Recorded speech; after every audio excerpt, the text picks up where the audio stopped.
Ano tong li? Yung topper ko, guys! Ano tong li? Nasira, wait lang. Ayusin natin.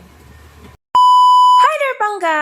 So, ito na nga yung ginawa kong chocolate topper, ga. As in, purong tsokolate. And kampante ako sa moment na to, ga. Kasi ito yung nakasanayan kong brand, which is Beryl's. And may mga nagawa na rin tayong cakes na kagaya nito, ga, na nilalagyan natin ng mga melted chocolate topper. Ganon. Pero dito pa lang, ga, is, ayun, kung napansin nyo, is may nalagas na kaagad na size. Pero sabi ko, ga, okay lang yon kasi maliit na portion lang naman. And yung important is yung front part and sobrang firm ng pagkakaporma ng ating topper. Kasi nga ga, almost 500 grams yung nagamit kong white chocolate. Ganon. Here ga, binalot na natin yung ating square cake. And honestly speaking ga, ito yung kahinaan ko, lalo na't soft icing ga. Sobrang hirap ako ga magpakinis at mag-emphasize ng sharp edge sa square or rectangular cakes. But then ga, wala akong karapatang tumanggi.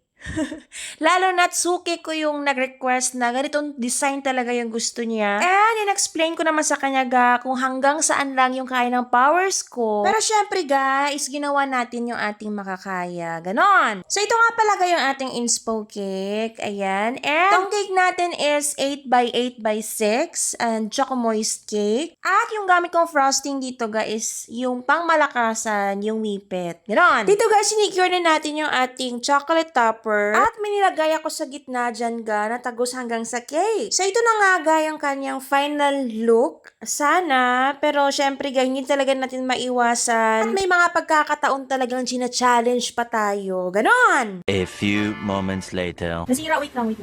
Ayusin natin. Oh! Nalagyan ko ba? Kuba lagi doon.